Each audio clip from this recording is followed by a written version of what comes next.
Oops. Hey guys. Okay. Hello everyone. Good to see everybody. Thanks for joining in tonight. Exciting to do another Instagram Live. We have another very special guest today. His name is Jim Kiwk, and he's a brain expert, and we're going to learn a lot of very useful things about our brain today. How to learn better and faster, how to memorize better, how to activate our superpower, our super brain, how to read more words per minute. We're going to learn what are the best foods and best nutrition for our brain, and many other things that that Jim is going to share with us. Samo da pozdravim sve na srpskom jeziku. Hvala što ste opet došli danas da pratite ovaj Instagram live. Uradit ćemo ga na engleskom jeziku. Danas imamo za gosta Jim Kiwka, koji je svetski poznat ekspert za mozak, za ubrzano čitanje, za memoriju i mnoge još stvari koje se tiču aktivacije naših super mogućnosti, barem kada je u pitanju mozak. So I'm going to invite Jim. I hope he's here. I'm going to invite him into this live so we can start this exciting conversation. I'm really looking forward to learn a lot from Jim. I've known Jim for several years. Had a pleasure to host him as well in some of my tennis games in Australia and also in New York. And there he is.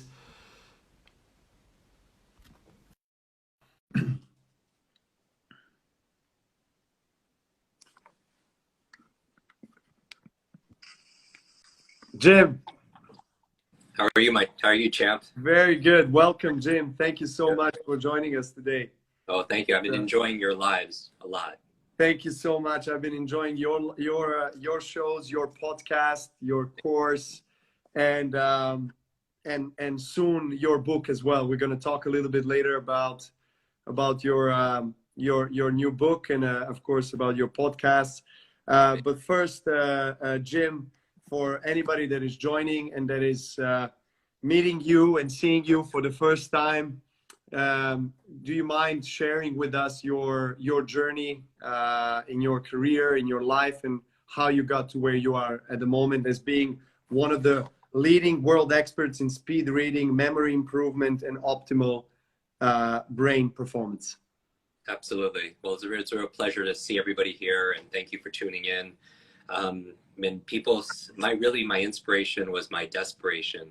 When people see me on stages, I do these demonstrations where I'll have 100 people stand up and they'll introduce themselves, and I'll memorize all their names, or they'll give me 100 numbers or 100 words, and I'll memorize them forwards and backwards. But I always tell people, I don't do this to impress you. I do this to express to you what's possible. Because the truth is, everybody watching right now, they could do that too, and a lot more. We just weren't taught, because if anything, we were taught a lie. And in the book, I talk about lie is a limited idea entertained. It's not necessarily a truth, but it's a lie that our potential is small, or potential is fixed, or that we have a bad memory. And because I know this, because I grew up with learning challenges. When I was 5 years old, I had a bad accident, a traumatic brain injury, and I had very bad focus. I had very poor memory. I didn't understand things that the teacher would tell me. They would repeat themselves over and over again, and I would pretend to understand, but I didn't really understand. It took 3 years longer to learn how to read with my condition. When I was 9 years old, I was slowing down the whole class, and the teacher pointed to me and said, "That's the boy with the broken brain." And I was like, that label became my limit. And so I struggled for a decade and a half, and I came up with techniques and strategies to be able to unlock the greatest, a gift, superpower we have, which is our mind, because our mind doesn't come with an owner's manual, and school doesn't necessarily teach you how to do those things, how to focus, how to remember things, how to study and be necessarily always your best. They teach you what to learn, but not how to learn. And so I devoted my life and my mission the past 28 years to teaching people how to unlock this incredible brain that they have. Everyday people, any age, any background, any career, any education level, financial situation, gender, history, everybody has this power. And that's my mission, is to build better brains. That's fantastic, Jim. Thanks for sharing your journey with us. You say quite often, if knowledge is power, learning is superpower. How do we learn better? How do we learn faster? How do we activate that superpower, that super brain? Yeah, we all have this limitless brain, this super brain. It's, again, school doesn't necessarily show us how, but there are a few things that everybody could do to activate more of their brain's potential, because everybody uses, just like their body, we use 100% of our brain, just like everybody uses 100% of their body, but some people do it better than others. They're more efficient because they're fit. And when you're physically fit, you could do things that are almost looks effortless compared to people who are not physically fit. Well, I want people to be mentally fit, just like how with your trainer, a physical trainer, they make you stronger, faster, more flexible, more pliable, and more energized. I want your mental muscles to be stronger and more flexible and faster and have greater endurance and energized. And there are things you can do to be able to do that. So a few of those things, and I recommend people take some quick notes on this, because I'll give them some real practical tips. That what you could update, because more people upgrade their phones than they do upgrade their minds. They upgrade their apps more than they do upgrade their brains. So there's hardware and there's software. And so in the podcast and the programs you mentioned in the book, we teach them how to remember names, how to learn language, how to give a TED talk from memory, how to read faster, how to focus. But there's also have to take care of the hardware. So some of those things, you and I have talked about, I've learned from you a lot, because getting your mind right, if you get your brain right, your mind and your life will follow. And so places that we could go deep in are things like a good brain diet. What you eat matters, especially for your gray matter. That will help your memory. That will help your focus. There are certain foods that will help, that are neuroprotective, will protect your brain and help you learn better. There are getting rid of negative thoughts. We know that thoughts are things. Your brain is like a supercomputer, and your self-talk is a program it will run. But if you tell yourself, I'm not good at remembering people's names, you won't remember the name of the next person you meet, because you programmed your supercomputer not to. And so you want to be careful with your thoughts. When people come to me and they say, Jim, I'm too old, I'm not smart enough, I say, stop. If you fight for your limitations, you get to keep them. If you fight for your limits, they're yours. And so many people talk about what they can't do. And I would just change it a little bit and be aware. So if you say, I don't have a great memory, add a little word like yet. I don't have a great memory yet, because it opens up possibility. If people truly understood how powerful their mind is, they wouldn't say or think things they didn't want to be true. And that's not to say you have one negative thought and it ruins your life, any more than eating just that one donut will ruin your life. But if you do it consistently, it won't give you your best. So good diet, reduce negative thoughts. Another thing, physical exercise. We know that physical exercise is good. Whatever was good for your heart is going to be good for your head, because you have more blood flow, more oxygen. When you exercise, you create brain-derived neurotropic factors, which is BDNF, which is fertilizer for new brain growth and new connections. And when people listen to a podcast or they listen to an audiobook, it's been shown if you do it on an elliptical or you do it during a walk, you'll actually retain more of it also. We know that people like the individuals like Steve Jobs and people talking about walking meetings, don't sit in a stale room with bad lighting and everything. If you do walking meetings, you're more creative. You get fresh air, you get sunlight, you have bigger thoughts. So exercise, good for the brain. As your body moves, your brain grooves.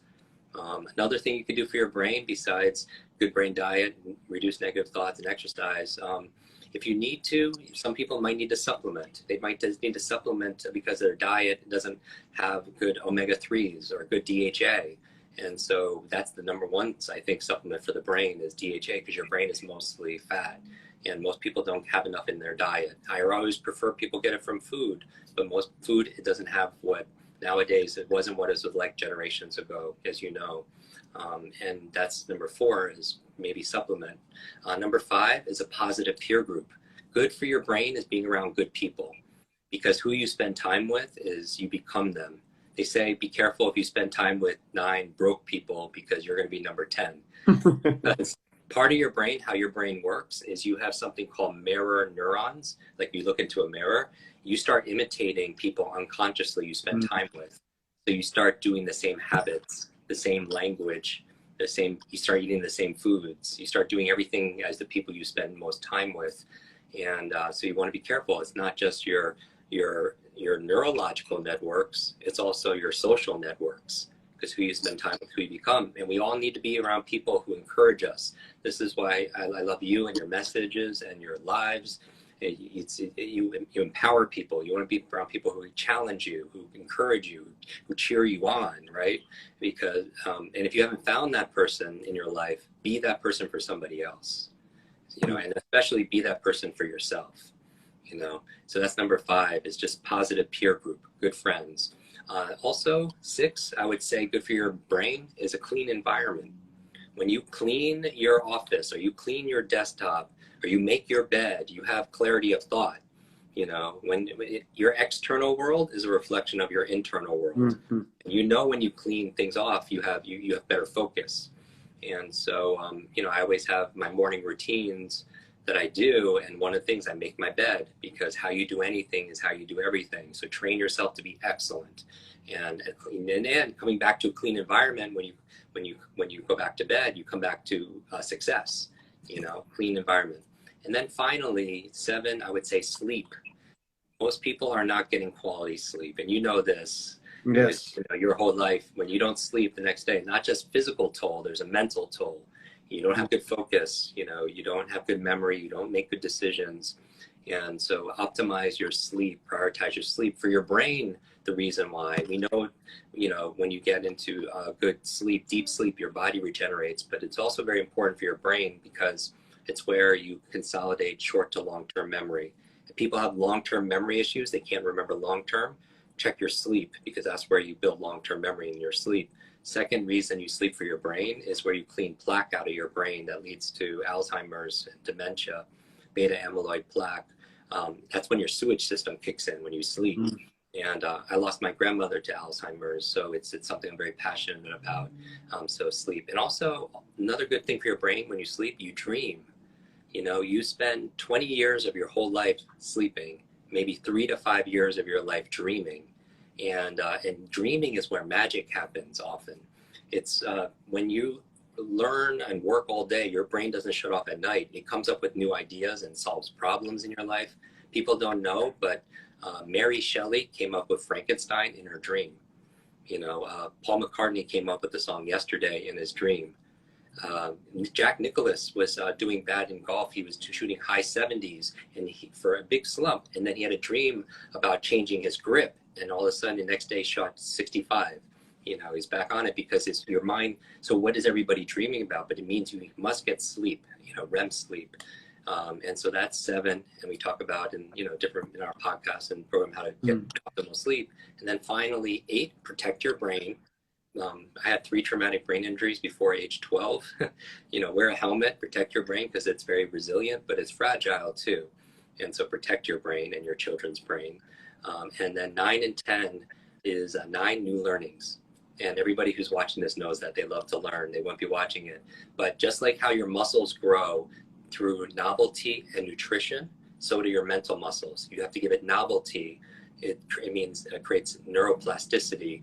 We've learned more about the brain in the past 10 years than the previous 1,000 years. And we find is no matter your age, you can make more connections and get smarter. And so that's exciting, but you need novelty, and then you need to feed your brain nutrition and hydration, everything. So always be learning. It'll actually help you live longer. There was a study done on nuns that were living 80, 90, really long, and they found out half of it had to do with their faith and gratitude, but the other half, they were always learning. And because they were always learning, lifelong learning, it added years to their life, and life to their years. They called the study Aging with Grace. It was beautiful, beautiful. That there was a cover of Big Time magazine. And then finally, best thing for your brain, besides all these things, is stress management. Chronic stress shrinks your brain. Chronic stress, when you are under chronic stress, you know, so what are you doing to, you know, reduce stress in your life? Are you meditating? Are you stretching? Are you getting by? What are you doing to reduce stress? And part of reducing stress, chronic stress shrinks your brain. Chronic fear, if you're always watching the news all the time, it just gives you darkness all the time. Chronic fear suppresses your immune system. It's an area of science called psychoneuroimmunology. Psychoneuroimmunology. If you're in fear mode all the time, it makes you more susceptible to viruses, to flus, to colds. And so you want to make sure that I would stand guard to your mind, what you're feeding your mind. Because sometimes if you overindulge in darkness, there's an algorithm to your mind, like there's an algorithm to Instagram. If you just like all the tennis posts, it will show you more tennis posts. Right? If you watch all the tennis videos, the algorithm will feed you more what you engage with. Well, same thing with the human mind. If you're just feeding it fear and darkness and sickness, it'll just start newsfeed through your mind. That's all you see. And then what aren't you seeing? You're not seeing what you could be grateful for. You're not seeing opportunity. You're not seeing, you know, things, possibilities. So, you know, control what goes in to lower your stress. So those are just 10 things I would say would help the human brain have better focus, have better memory, and just work better. That's amazing, Jim. Thank you so much. This was phenomenal. I'm sure that a lot of people will be very grateful for all the tips that you just gave. And for anybody watching, please go to Jim Kiwk's website. There you can find all the things that we're talking about now. You can listen to his podcast. You can buy his New York best-selling book, New York Times best-selling book, Limitless. We're going to talk about that book in a minute, but I wanted to reflect on you know, all of these things that you talked about. There's so many amazing informations, and Bruce Lipton is also someone that I you know, I'm a fan of, and I follow his work, and he says that 95% of our mind is subconscious and 5% is only conscious. So basically that means that 95% of the time that we spend in a day, it's our subconscious that is taking charge, that is leading us, that is controlling in a way the behavior, that is controlling kind of the way we see the external world. And you talked about this for a little bit. You know, it's very interesting when you talk about neuroplasticity and the new learning, the novelty. How does the environment really and the surrounding affect your ability to create new neurons and be able to create more space for learning and to be able to learn new skills? Because whenever I talk with people about learning new skills, you know, a lot of people just get discouraged for the first time when they do something new. Say they want to learn how to play guitar or whatever it is, or learn a new language, and that a lot of people get discouraged because it's so hard. And the older you get, you know, a lot of people say the older you get, it's harder it gets to learn something new. So is it important to be very persistent with it? Or is there something different in terms of approach of how can we really unlock this ability and kind of convince ourselves, our conscious part of our mind, that it is possible, that we get to enjoy the process? And how do we kind of go through that barrier that seems unbreakable at first? Oh, I love that. I love that. So let's unpack that. Let's think about everybody. We can make this interactive. Think about an area where you feel limited, where you feel like you're not making progress. Because when I say limitless, it's not about being perfect. It's about making progress beyond what you believe is possible. But you're right. Your unconscious, your non-conscious setting in terms of what you feel like.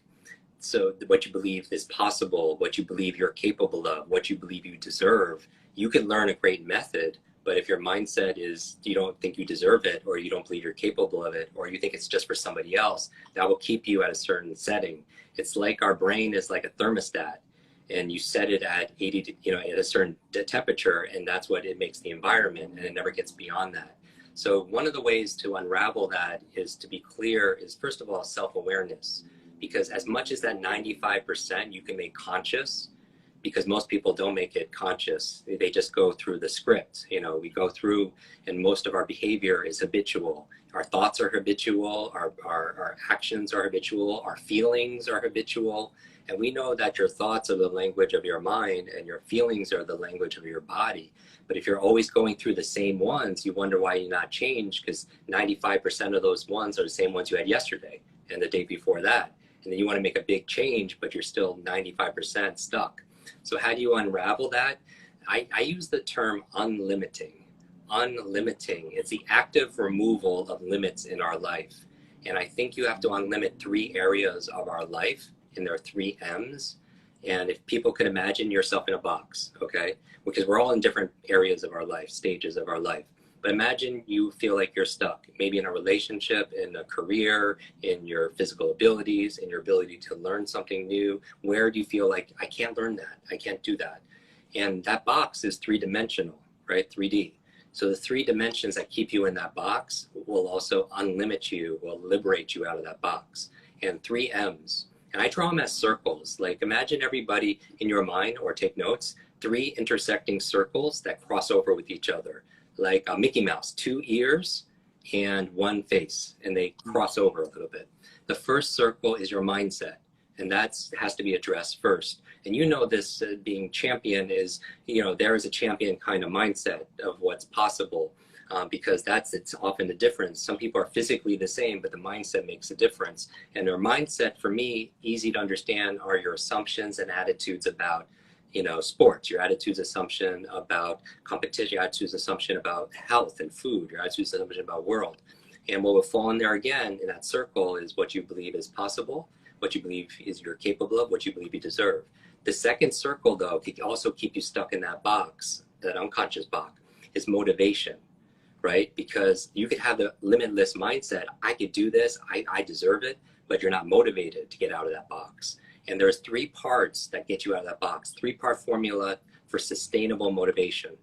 The formula for anyone who procrastinates, if you know what to do, but you're not doing it, like prioritizing your sleep and you're not eating the good foods, you know it in your mind, but you can't implement it. 3 parts to motivation. P times E times S3. P times E times S3. So let's play this game. We're going to build the ultimate motivated human being. The first thing you need, that human being needs, is purpose. Purpose. The P stands for purpose. And I don't mean life purpose. I mean the evidence that you're motivated is not what you say. It's not how you feel. People can say I'm motivated, or they can say they feel motivated. But if they're not doing the exercises or they're not doing the work, they're not really motivated, no matter what they say. And what gets you motivated, the first part, is having a reason to do that action, a purpose, because reasons reap rewards, reasons reap results. Often people won't remember someone's name because there's no purpose. Like, why do I need to remember their name? So there's no reason. A lot of people forget what they learn in school, because what do I need sine, cosine, periodic table for? There's no reason. And so if you want to work out, let's use that as an example, because we know exercise is important, everyone agrees, then feel the reasons, not just intellectually. Everyone knows they should do it, but feel the benefit in your heart, head, heart, hands. If you have it in your head and you're not acting with your hands, you're procrastinating, feel it in your heart. And also feel the pain of not doing the thing. I saw somebody recently, an acquaintance, and he was not healthy his whole life. And I always say, hey, listen, like you should do this, or eat this way, or exercise, sleep, and stop smoking. And no. And then he had heart attack and triple bypass surgery, cut him open, did everything. Still afterwards went back to whole lifestyle, never changed. And then I saw him 2 years later, and he was picture of health, so much younger, everything. I was like, what changed? What happened? It's like, I changed my lifestyle. Now I eat well, I exercise, I stop smoking. It's like, well, what motivated you to do that? He was like, one day I came in and my daughter in the house was crying and crying. And I said, what's the matter? And she was crying because she wanted her father to walk her down the aisle when she grew older to get married. And he heard that and changed everything. He found purpose, right? That's purpose. And then, okay, but you can't just have purpose to be motivated, because my mind goes, if someone feels purpose for reading every day, we know leaders are readers. Reading is to your mind what exercises your body, but you know purpose, but you might not do it because you lack E. The P times E times S3, E is energy. You must have energy. We are energetic beings, right? And so let's say you want to work out, but you have the purpose, you feel it, but you have newborn baby and haven't slept in 3 days. You're not going to be very motivated to work out. Or let's say you want to read a book a week. One book a week, by the way, takes 45 minutes, the average person a day to read. One book a week. But let's say you want to be motivated to read, you know purpose, you make more money, you have more impact, you help people, but maybe you ate big processed meal and you're in food coma, you have no energy, you're not going to be motivated to read. So you must take energy. That's what we talk about a lot about energy, right? And then P times E, is it? Are you always motivated? No, you could be missing S3, 3 S's. Small, simple step. Small, simple step. Because often people are not motivated because their goal is way too big. Yeah, I want to be, top champion. I want to have a perfect body. I want to meet soulmate and live happily ever after. I want to create $1 million business. Way too big. And if it's too big, intimidating, you're not going to be motivated. If it's too confusing, confused brain doesn't do anything. And so small, simple step is, maybe it's not working out for an hour. Maybe that's, for some people, that's too big.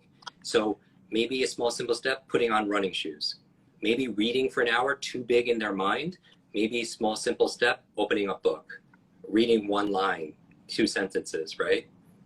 Then you're more likely to do it. And how you find your small, simple step, everybody, ask yourself question, what is the tiniest action I could take that give me progress towards this goal?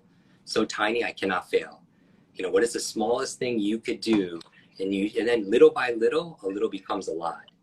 And going back to persistence, if you're persistent, you could achieve it. But if you're consistent, you could keep it, right? You want to be consistent, little by little, every day. Because some people could do it for short term and get that, and achieve that success. But if they're not consistent, they lose it. And so little by little becomes a whole lot. And so that's small, simple steps add up to big things. So mindset, motivation, and the last M, the last circle, is methods. Methods. Now, these are the strategies on how to be physically fit. These are the methods for, having good diet. These are the methods for building a business. It could be any area of your life that you struggle with, or your methods for reading, or your methods for memory. Now, here's the magic for everybody. Here's the aha. Where mindset crosses over with motivation, I'm going to give you 3 I's. You have inspiration. Inspiration. So you have mindset experts and mindset books. I recommend a book called Mindset by Dr. Carol Dweck. Very, very good book. Motivational experts, motivational books. Where they cross over, you have inspiration. And you have inspiring books, you have inspiring speakers, you have inspiring movies. And inspiring people. Like they see you perform and they get inspired because it changes their mindset, what's possible, and it motivates them for a little bit. And that's inspiration. The second I, it's when mindset crosses over with methods. Mindset and methods cross over, you have ideation. Ideation, what does that mean? It's just an idea. Because in your mindset, maybe you believe limitless mindset, and maybe you have methods, but it stays in your head because you don't have motivation. So that's just ideation. And then finally, where motivation and methods cross over, last I, you have implementation. Where somebody is motivated, they have purpose, energy, and they know what to do, methods, they have implementation. But they could be still stuck in that box because they're only going to be able to achieve what their mindset allows. And where all 3 M's and all 3 I's hit in the middle, that's integration. Integration, like integer, integral, means you're whole. And that's your whole self. It's just who you are. And that's the limitless state. As the promise of the book is that when you are struggling in your life, in your learning, or in your life, any area, you don't have to judge yourself and be hard on yourself. You could say, is it my mindset? Do I not believe it's possible? Do I not believe I deserve it? Do I not believe I'm capable? Or is it my motivation? Is it my purpose? Do I not feel it? Do I not have energy? Am I not breaking it down to a small, simple step? Or am I using old training methods? or all old nutrition methods or old eating methods or old reading methods. You know, maybe I have to, and so my message for everybody, there's a quote in the book says, life is C between B and D. Life is the C between B and D. B is birth, D is death. C, life, is choice. Nice. Always have choice. And I believe right now, these difficult times can define us, these difficult times can diminish us, or these difficult times can develop us. We decide. We always have a choice. Do not downgrade your dreams to meet this current situation. Do not downgrade your dreams to meet this current situation. Upgrade your mindset, your motivation, and your methods to be able to meet your dreams, your destiny. I love it. Basically, take the matters of your life in your own hands and take action, rather sit back and react to what the circumstances are and what the world is basically trying to impose on you. Create your own reality, create your own world. I love it because I'm a big believer in dream big. I think going back to what you were talking about on kind of the small simple steps, and for some people, you know, if you dream big, obviously something might be so large that you can't comprehend, that you just can't get a grasp, or you can't get, you don't see yourself being there, achieving something that seems so large that it's just out of your league. It's not your level. So you give up, right? And so I feel like the right balance, I mean, at least in my own experience, was always, because I had a very big dream for a kid in Serbia. I was growing up in a war-torn country, in difficult circumstances, like literally, you know, no money, economy, everything was falling down. And then but I always dreamed of becoming a world best tennis player in an expensive sport that my parents didn't even know whether I can play it or not. I was 7 when I actually, you know, had a dream, very vivid dream. Talk about dreams. I had a very vivid dream of myself holding a Wimbledon trophy and being there and achieving my dream, reaching my dream of holding a Wimbledon trophy and being #1 at the same time. In 2011, that happened. So I'm really grateful to my parents and for them to create such environment for me where that dream didn't seem to be unreachable. It didn't seem to be unrealistic, impossible. Even though there's a lot of like super majority of the people that just, you know, told me personally when I was 8, 9, 10 years old, but also to my parents, what are you doing? Why are you telling him this is achievable? I mean, he's never going to make it. I mean, how can you make it? You know, your country is falling apart, and you know, you have no money. He can't even travel to tournaments, and you want him to be a #1 tennis player in the world, where we have zero tennis tradition and history in our country, you know, on that level. So I do believe that if you dream big, you know, you should dare to dream big. And it's not a bad thing, absolutely. But I also believe in mental clarity, and in order to have a mental clarity, and in order to take the small steps that you were referring to, you need to have short-term goals and long-term goals, right? You have to have a daily routine and habit that is going to allow you to develop and grow, and eventually gain strength and courage and confidence, so that one day you feel, every single year, you feel like you're getting closer and closer to that dream. So this is, it's very powerful, Jim. Thank you for sharing that, because I can definitely relate to what you're saying, because I you know, I've been through that in my own life, where I've been through, you know, one extreme where everything seemed impossible for majority of my environment, except, you know, myself, my parents, and very few people, and then reaching that dream and being able to in a way analyze and observe my life and my career and what I've been through, and understanding this whole journey just makes me more grateful and more appreciative. And I can also be identify with what you're saying even more. I can definitely confirm to anybody watching now, everything that Jim is saying It is true. I've been through that. Everyone can go through that in your own field of life. But as you said, the small thing, making your bed in the morning, understanding, you know, that the clean environment affects you, affects your clarity. And then I think the big one that you talked about is purpose. Yeah. Because, you know, if you have a dream, you want to, you know, be the best sportsman in the world, or you want to be the best doctor in the world, or whatever it is, you want to help this many people, you know, I think there has to be a purpose that is noble and that is I think, aligned with the life's values and in harmony with yourself and with life and universe. I truly believe that, because I mean, we have, you referenced that we have the supercomputers, the smartest computer and the most sophisticated computer is right there. And I fully agree with that. And that computer is a mechanism of some kind as well. So it does follow their habits and routines. So it will follow whatever you tell him to follow, whatever your intention is, whatever your motivation is, whatever you see in life as realistic for you, whatever the narrative is on a daily basis, this is what you're going to become. You know, wise sages in Serbian Orthodox religion, some of them said very wise things. Is if you think that you can make it, you will make it. If you think that you don't make it, that you cannot make it, you will not make it. You're right, one way or another, right? Yeah. And it's not only of course, in Serbian Orthodox religion, it's in all religions. It's you know, all the sages are talking about this, because the whole wisdom is there of understanding that you hold the power in your hands, of your thoughts, of your mind, of how the manifestation of the external life will be, depending on your internal dialogue and narrative. So that's very powerful, Jim. Thank you so much. I just got goosebumps.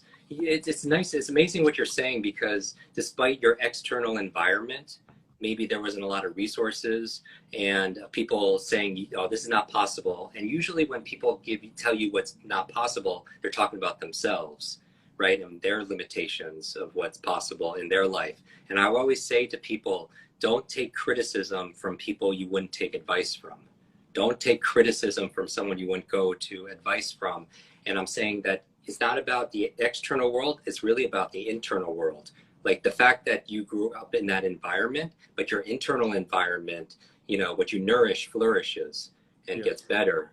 And so how did you, like, and sometimes the people that bring you down, you give them the power because, you know, and maybe they have good intentions. When I say positive peer group, maybe family and friends, they have good intentions. They don't want you to get your hopes up. They don't want you to get hurt, right? You know, they want you to fall down, you know, but they can be sincere, but they can be sincerely wrong about your capabilities. And, you know, holding that constant and just working for it every single day. I really think the success formula is exactly that. You know, everything you describe about your dream is that purpose, that P times E times F3. Dream big, purpose, and then take those small actions every single day consistently, because, you know, and feel it. And as you said, you have to take the purpose and you feel it. You feel the energy. You feel your heart is fully supportive of that purpose, because it's aligned with life's values. It's aligned with everything that you know is good in this world, you know, because your parents taught you of you know, character features and virtues and life's values that they want you to stand for and represent in life. And when you feel that you want to do something that is noble, somehow your heart resonates with your mind, everything is aligned, and you know exactly that is the purpose. And then somehow life arranges things, everything opens up, and all of a sudden everything flows, right? Where your attention goes, energy flows. And so Jim, before we move on to the questions, if you don't mind, we're gonna have comments on, and we're gonna see see what the questions are from people watching. I just wanted to ask you the last question, because obviously there's so many things we can talk about. We don't have so much time. Obviously the nutrition, you mentioned the DHA, the fatty acids, very, very important. You mentioned the clean environment. You mentioned the stress management, something that is very important, meditation, the breathing techniques and exercises. I think that's, that's something I do, every day, and it helps me tremendously. Sleep, deep sleep is also crucial. So do you think that you have to go to bed sleeping at a certain hour? Because the REM sleep that you refer to, science actually says that that REM sleep usually happens between 1 and 4 a.m. So do you have to go to bed by a certain time? Yeah. So from my research, as I understand, each individual, just like biologically, there are these sometimes, kale is good, but for some people they can't digest kale. And so, everybody's a little bit different. And there's a science known as chronotypes, and these are time types that based on your hormonal profile, some people really are early birds and some people really are night owls because they are more effective. I don't know which one you identify with. Which one are you? Yeah, for me, I used to be a more night person, but now I'm more early person. I don't know why it shifted the last few years. Me too. But Me too. Yes, yeah, you're more morning. Yeah, it's something. Well, I think for me it has shit. Sorry to interrupt, but for me it was because of the parenthood. Because I think I was forced to wake up very early because of the duties. Yes. But I do like to sleep in, and I mean when I'm competing, it's crucial. I mean, of course, when I'm not in a competition and not on a professional mission traveling, of course, I value sleep tremendously, but I can feel that my body is not asking for as many hours, so quantity of sleep. Whereas when I'm competing and training hard, my body just needs time to regenerate more. But I did with myself notice as well, if I go to bed before midnight or like between 11 p.m. and midnight, I do wake up earlier and I'm fresher. Whereas if I go post midnight or like 1 a.m., which happens as well, I'm not as fresh in the morning. So that's why I asked you about the time. Yeah, I would love to address this because, and I'm just curious. So when you're training and you're in competition mode, what time do you go to sleep usually? Well, it just does depend because sometimes in a lot of tournaments I play night matches. Yeah. So if I play 7 p.m. or even 9 p.m., sometimes I go 3 a.m. to sleep. Right. And that's not great, but those are the circumstances. But normally I try to go like before midnight, like 11:30, like around midnight. That's like because I want to get into the REM by 1 a.m. and just like have a good block between 1 and 4, 1 and 5. Because I read a lot of studies about that it's important between 1 and 4, 1 and 5 that you're in deep sleep. Yeah. So I try to respect that, obviously. And I noticed one thing that I try not to do it. Sometimes I break that rule, but like exposing myself to blue light and watching, my iPad or my phone before going to sleep also affects me. Sure. Me going to sleep faster or longer. Because obviously your brain is working at a certain speed if you're processing the information, so it's harder to get to fall asleep. So those are the kind of like tricks that work for me. Obviously we're all different, but it was interesting you say that because sleep is absolutely crucial. Buddha said actually sorry, not Buddha, my God, Dalai Lama said that the sleep is the best meditation. I truly believe in that. I mean, that's it's best time for regeneration of your brain, of your body. Absolutely. So, last thing, where can people go to find your book, your podcast? I just want to say that something that is very important to mention that all the proceeds of the book Limitless, that is New York Times bestseller from Jim, go to charity to build schools for children along with healthcare and clean water. Yeah. Can you just maybe talk about the charity causes and why did you pick these specifically for the proceeds? Sure. I mean, I think the formula for me is you learn, earn, return. You learn so you could earn, and then you have more to be able to return and to give. That success really is be, do, have, share. You have to be so you could do. do so you could have, and then have so you could share more. And so we're very passionate about education because of my learning difficulties. My mother became a school teacher because she didn't know how to help me with my learning challenges. And but there are young girls and boys in various countries that just don't have access to education, clean water, keeps them from going to school, or healthcare. So we're build schools everywhere from Guatemala to Kenya to different places in the world. And we are very big passion about that. And also we donate part of the proceeds to Alzheimer's research in memory of my grandmother. And so that's, I feel like everything should have a cause to it, and not just make a dollar, but make a difference. And also, by the way, that's a wonderful thing for everyone to do in your own way, because it gets you out of fear. Like that fear that's coming, the two things that get you out of fear, gratitude and service. You know, gratitude, and a great exercise for gratitude is this. What if the only, because gratitude rewires your brain for peace and productivity and performance. What if the only things you had in your life tomorrow were the things you expressed gratitude for today? What if the only things you had tomorrow were the things you expressed gratitude for today? Because I believe what you appreciate, appreciates. What you appreciate, appreciates. It gets better. And so, so we have a book called Limitless. This is called Limitless. You'll see it backwards here, but it's at limitlessbook.com. Limitlessbook.com, and then we gift everybody. I want this to be the most read book on everyone's shelf. A lot of people buy a book and it sits on your shelf and it becomes shelf help, not self-help. When you go to limitlessbook.com and get the book there, I gift you a 10-day speed reading memory focus program, because I want most people, like if somebody's not good at tennis, they don't play much tennis. If you're good at it, you're going to do it more often and you're going to get better at it. It's because it's fun, because you're good at it. A lot of people don't read because they're not good readers.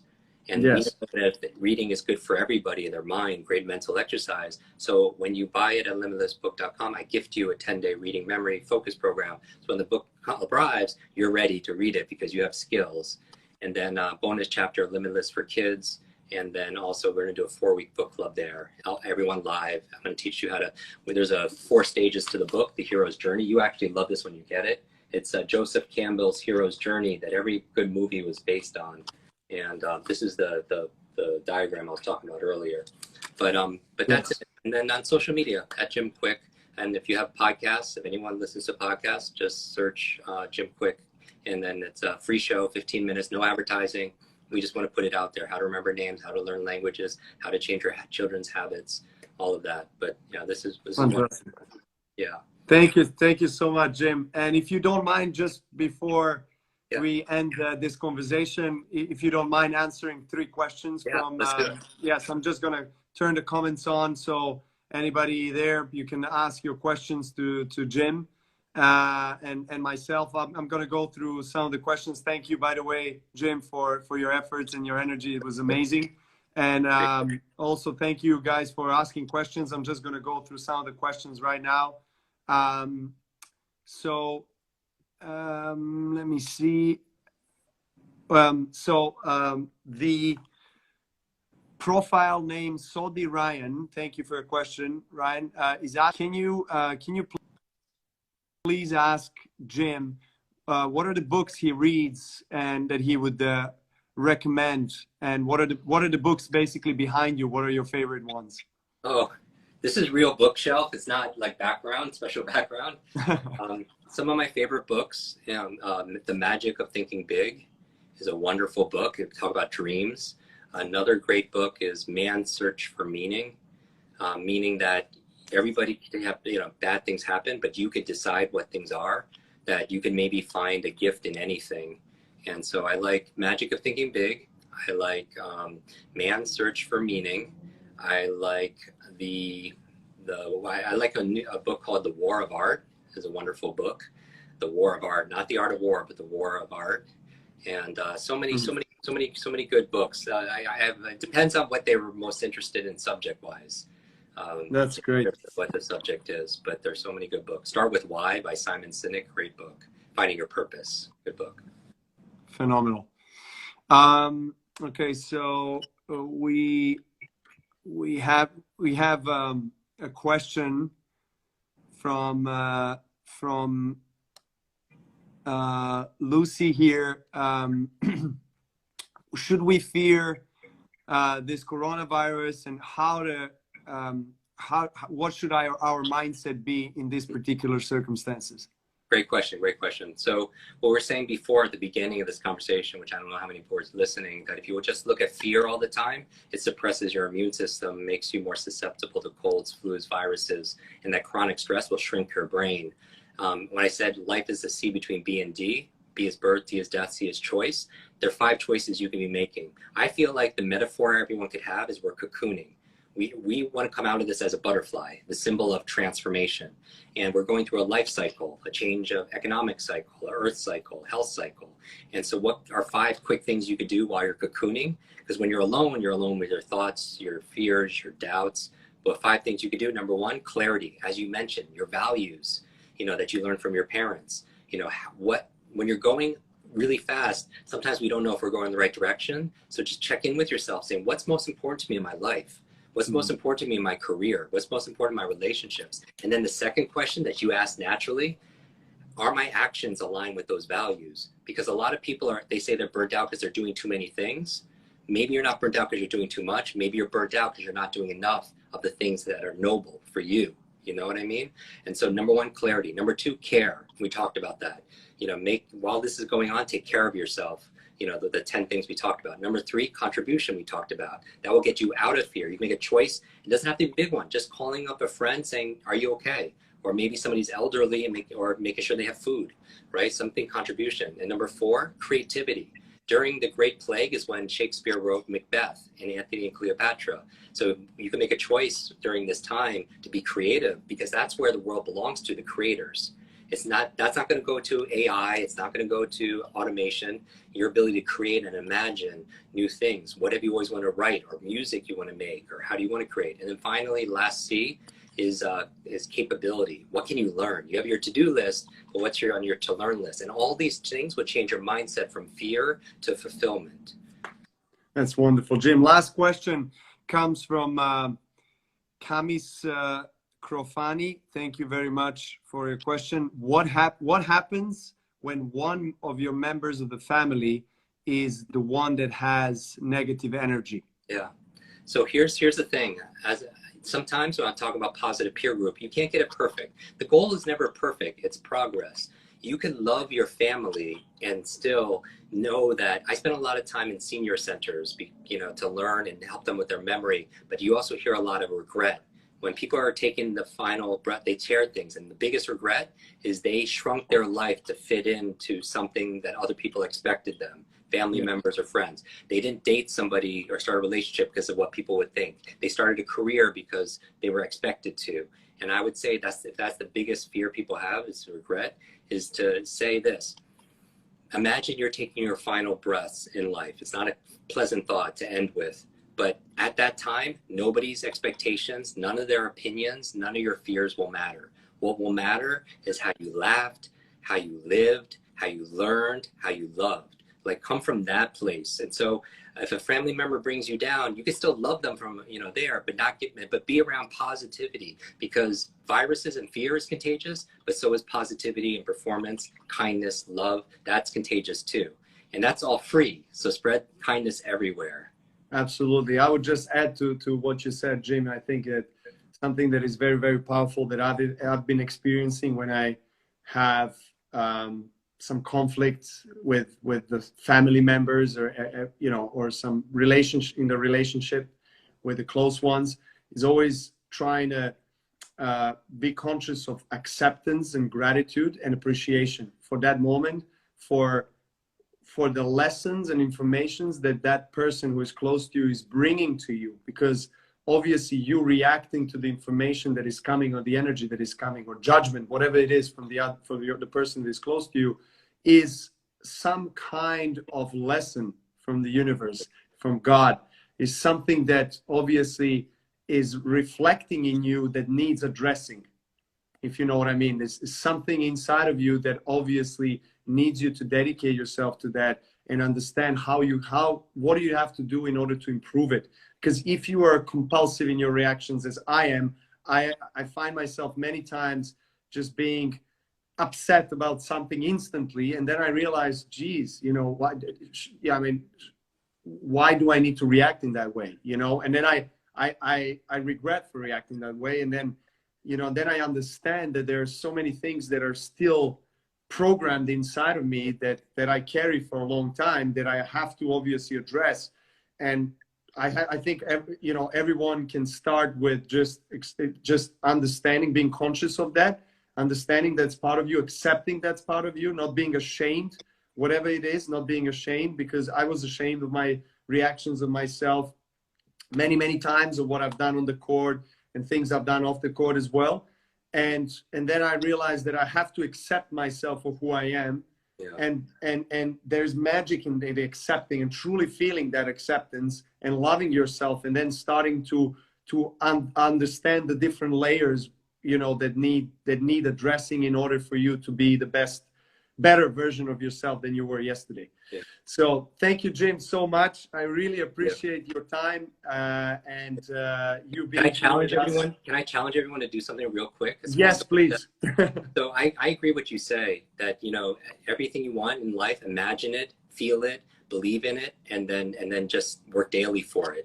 You know, and so you have the success is knowing yourself, being yourself, trusting yourself, loving yourself, and then and going for it. I challenge everyone to take a screenshot right now of this and to post it and share your big one takeaway, because when you want to learn faster, learn to teach somebody else. And when you share and pay it forward, the world is a better place. So if you got one gem, you know, from this conversation, maybe what you could do is take a screenshot and tag us both and post it and share what you learned, just one thing, with your friends, with your family members. And I will repost some of my favorites, and I'll actually gift the book to one random person as a gift, because I think small, simple steps. Yes. Thank you so much. Thank you, Jim. I appreciate that. I really appreciate your kind heart. Thank you so much, Jim. Appreciate you. Thank you, Chad. Well, I'll see you soon somewhere. Hopefully we can play some tennis. I look forward to it. Life is like tennis. Those who serve well, they tend to win. Okay, they don't lose, they don't learn. So always serve. Although my strength is returning. That's good. And also returning the serve also. Absolutely. Right. Thank you, Jim. Cheers. All the best. Thank you.